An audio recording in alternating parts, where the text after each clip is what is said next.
Chronic kidney disease নামে chronic, অল্প বয়সেও আজকাল দেখা দিচ্ছে। Here is a 15 years aged girl has been suffering from kidney disease, chronic nephritis. The creatinine has been raised up to 3.6 milligram.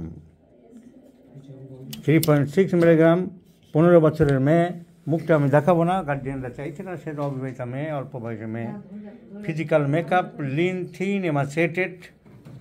তো এই মেয়ের ক্রিয়েটিনিন বেড়ে গেল, 15 বছরের মেয়ের কিডনি এর মধ্যেই ডিসফাংশন হতে আরম্ভ করলো, বাকি জীবনটা পড়ে আছে, চিন্তার ব্যাপার।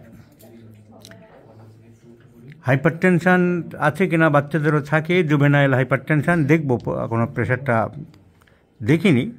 আর প্রেশার দেখা বা না দেখার উপরে তো আমাদের চিকিৎসা হবে না, ওষুধ একটা সিলেকশন করতে হবে। প্রেশার যদি থাকে এই মুহূর্তে, নুন টুনগুলো খাওয়া, লবণ বন্ধ করতে হবে, এগুলো বলে দেবো। কিন্তু ওষুধ কী দেবো? কেস হিস্ট্রিতে আমরা দেখছি আর কোনো সিমটম কিছু নেই। ক্রিয়েটিনিন বাড়লে কিডনি ডিসফাংশন হলে হেমোগ্লোবিন কমে, তাই হয়েছে, হেমোগ্লোবিনটা কমেছে। ক্রিয়েটিনিন 3.6 গ্রাম %। পাস্ট হিস্ট্রিতে আঁচিল স্টাই ছিল, চোখে আঞ্জনি হয়েছিল, বংশে হাঁপানি আছে, ক্রনিক কিডনি ডিজিজ আছে, আর্থ্রাইটিস আছে দেখছি অনেকেরই, এমএটির সাইকেল, মেনস্ট্রুয়েশন, প্রফিউজ আছে, শীত বেশি, চিলি পেশেন্ট, শীত বেশি আছে, মিষ্টি ভালোবাসে, কনস্টিপেশন, মাইন্ড ইরিটেবল। তো সিলেকশন করার মতন, ছবির মতন যেমন অনেক জায়গায় ভাসে যে ছবির মতন একেবারে typical ন্যাট্রামিউর, typical pulsatilla, typical lycopodium, সেরকম কিছু পাওয়া যাচ্ছে না। তো এইগুলো আমাদের পক্ষে প্রবলেম হয়। This is the hindrance to prescribe, to select a similimum medicine, to do a correct prescription. তাহলে এই মেয়েটিকে কী দেবো? ওষুধ তো দিতে হবে। অনেক সময় ছেলেরা এসে বলে, দুনিয়ার ডাক্তার আসার কিচ্ছু পেলাম না, কোনো কিছু নেই।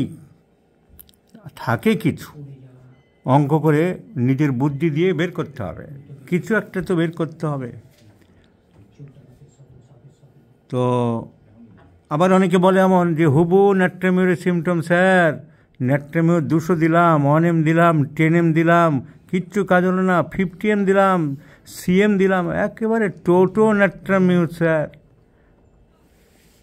আবার সেই রোগী যখন আমার কাছে আসলো, 1 মিনিটের ভিতরে দেখলাম যে লাইকোপোডিয়াম বা টিউবারকুলিনাম। এতদিন ধরে 3 মাস ধরে গল্প করে যাচ্ছে কি স্যার, পুরো ন্যাট্রামিউরের পিকচার জানেন।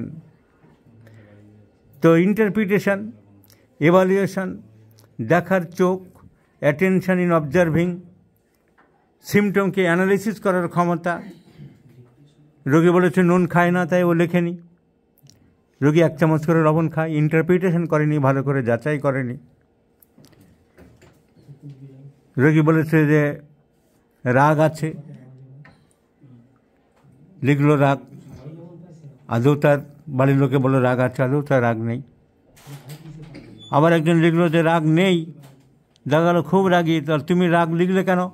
বলছে স্যার তো জিনিসপত্র ভাঙচুর করে না, ভাঙচুর করলে তবে লিখবো রাগ।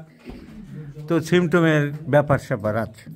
তো এই মেয়েটাকে আমাকে প্রথমে একটা ভাবতে হবে, যখন কিছুই পাচ্ছি না, একটা অ্যান্টিসাইকোটিক ওষুধ আমাকে ভাবতে হবে। কারণ coordination lack, where there is discoordination, একটা সিস্টেমের ডিস্টারবেন্স, নর্মাল থেকে system functional disturbance, psychotic manifestation. সোরা তো অবশ্যই থাকে হ্যানিম্যানের মতে, so সাইকোসোরিক।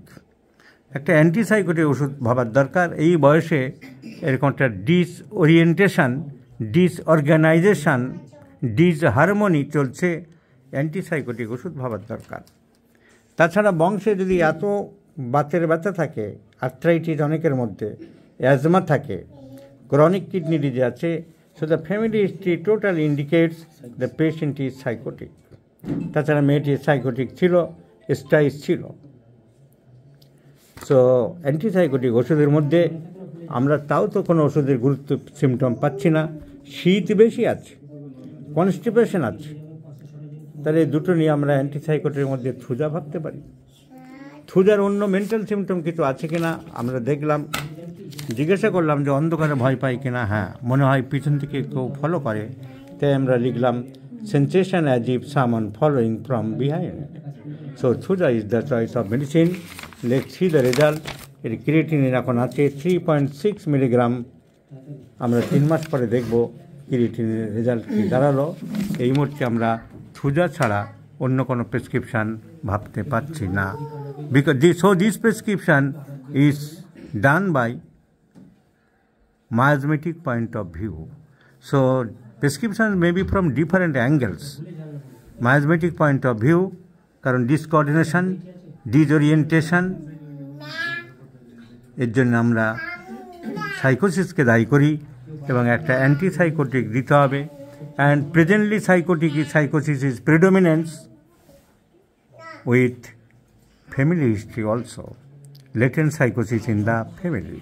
So let's prescribe for profuse perspiration, for chilly patient, for constipation and sensation as if someone following from behind, T occidentalis in 50 millisimal scale of potencies. And let's see the result.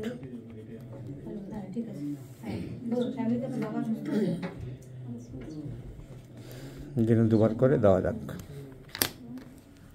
I shall share you the result after 3 months, my friends.